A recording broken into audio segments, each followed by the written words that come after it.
Keiser, this is the Keiser Report. I finally made it to the House of Commons to give David Cameron a piece of my mind, Stacey Herbert. Yes, indeed. Max Keiser, David Cameron gets STFU'd by Max Keiser. And to the lawless minority, the criminals who have taken what they can get, I say this. We will track you down, we will find you, we will charge you, we will punish you. You will pay for what you have done. STFU. STFU, David Cameron, because you're completely off base here. You are a total product of an elitist school of banking schmucks. Here, it's blatantly obvious that your own bankers are financially raping your people. Right up there, Cameron! And I'll be in London soon enough. You know, we just got back from Ireland. We're doing our world tour to visit all the hot spots around the world as we push back against the criminal banking class, warming up for the Great Inquisition part numero 0012. Yeah, impale them, put their heads on spikes. Looking forward to it. What else? Well, speaking of the global financial nincompoops, they, of course, were meeting down in Nice last week. And one of the talks to emerge was in this next headline, Bundesbank. Central bank reserves will not help fund EFSF. So G20 leaders in Cannes discussed the idea that the European system of central banks could pawn their total foreign exchange reserves of 50 to 60 billion euros to a trust of the European Crisis Fund in the form of special drawing rights from the International Monetary Fund.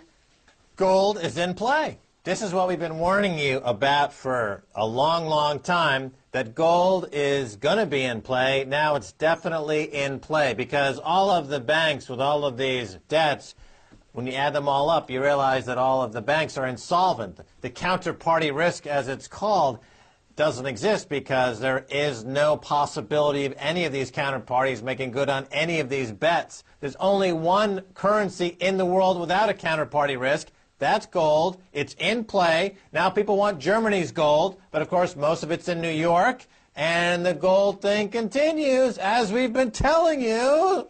Now the Bundesbank itself said regarding this plan for Germany to pawn $15 billion worth of Germans' gold, he said, we know this plan and we reject it. Good luck.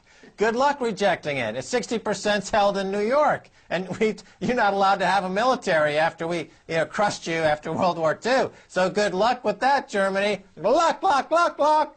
Well, you did pre-warn them in 2009. You were in Frankfurt, and here's a little clip of you there telling them exactly this plan.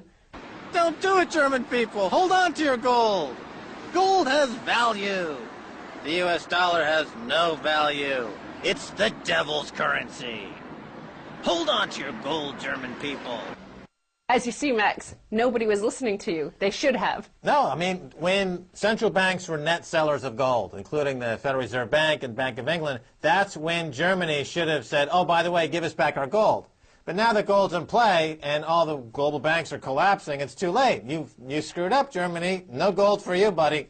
Okay, well, at least, Max, Germany is not a serious debtor like Italy. Eurozone crisis, Italian borrowing costs soar to bail out territory. So we know Italian debt is at $2.6 trillion, which dwarfs that of Greece. And the yield on the Italian 10-year bond went up to 6.66%. As you can see from this chart, it spiked. Right. Italy is now going to take the hot seat away from Greece, who took the hot seat away from Ireland. But the whole crisis will revisit Ireland again. They just found an incredible new unrealized liability in their bank's balance sheet that will require another bailout in Ireland and more austerity measures. Speaking of Ireland, Stacey, I was just in Limerick at Limerick University. They gave me this award, the Limerick University Debating Team. This is for contributions to financial journalism. What does it say, Stacey? It says honorary life membership accorded to Max Keiser for his contribution to debate and discourse. They must have seen your discourse at the dispatch box with David Cameron. Yes, well, the contributions I made, apparently, to the art of discourse and debating is my use of props. Oh, that's true. They love the props. And they like props like this. Like, here's a 50-euro roll of toilet currency. All of your 50-euro toilet paper currency will soon be about as valuable as this toilet paper. except this is all available and nightly printed up in this beautiful display case that you can show in your house and tell your kids all about what happened in Europe at the end of the beginning when it was all turned into one big pile of feces.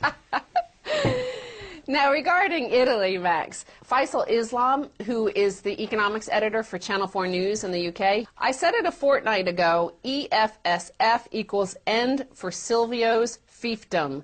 Germany will not create Italy-sized bazooka for use by Berlusconi. Now, remember, Germany has a lot of say in what happens in the Eurozone, particularly when it comes to monetary or any fiscal policy. And now, remember, Silvio Berlusconi, in the investigation into one of the various crimes he's